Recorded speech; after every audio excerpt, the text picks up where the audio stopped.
মধ্যপ্রাচ্যের রণক্ষেত্রে এক অভাবনীয় সমীকরণ। যুদ্ধের দাবানলে যখন পড়ছে উপসাগরীয় অঞ্চল, তখন চিরশত্রু আর মিত্রের চিরচেনা দেয়াল ভেঙে চুরমার হয়ে গেল।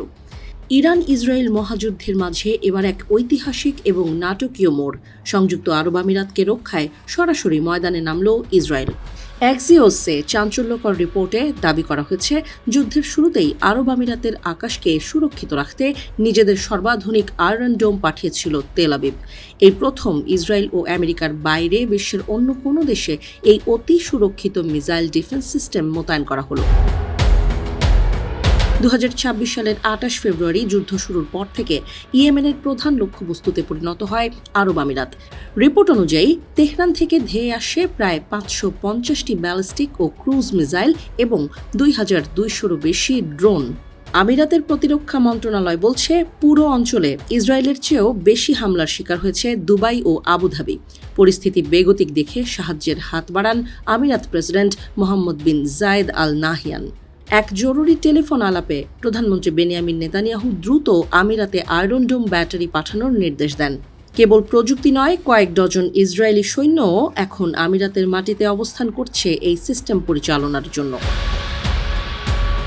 আবুধাবির আকাশে যখন ইরানের মিসাইলগুলো আগুনের গোলার মতো ধেয়ে আসছিল, তখন ইসরায়েলের এই আয়রন ডোম একের পর এক সফল ইন্টারসেপশন বা পাল্টা হামলা চালিয়ে ধ্বংস করে দেয় কয়েক ডজন ইরানি ক্ষেপণাস্ত্র।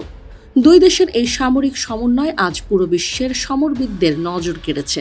ইরান কেবল আকাশপথে হামলা চালিয়েই ক্ষান্ত হয়নি, তারা বিশ্বের অন্যতম গুরুত্বপূর্ণ তেল পরিবহনের পথ হরমুজ প্রণালী বন্ধ করে দিয়েছে। এর ফলে বৈশ্বিক জ্বালানি বাজারে যে হাহাকার শুরু হয়েছে, তা থেকে মুক্তি পেতেই উপসাগরীয় দেশগুলো এখন ইসরায়েলের সাথে প্রতিরক্ষা বলয় গড়তে বাধ্য হচ্ছে। তবে এই পদক্ষেপ নিয়ে ইসরায়েলের ভেতরেই শুরু হয়েছে তীব্র বিতর্ক।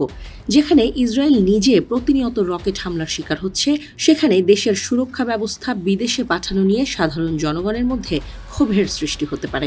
অন্যদিকে আরব ভূমিতে ইসরায়েলি সেনাদের উপস্থিতি আমিরাতের জন্য রাজনৈতিকভাবে অত্যন্ত স্পর্শকাতর। ইসরায়েলের এই সিদ্ধান্তে সবচেয়ে বেশি অবাক হয়েছে ইউক্রেন। যুদ্ধের শুরু থেকেই প্রেসিডেন্ট জেলেনস্কি বারবার আয়রন ডোমের জন্য আবদার করলেও ইসরায়েল নিরাপত্তার অজুহাতে তা প্রত্যাখ্যান করেছিল।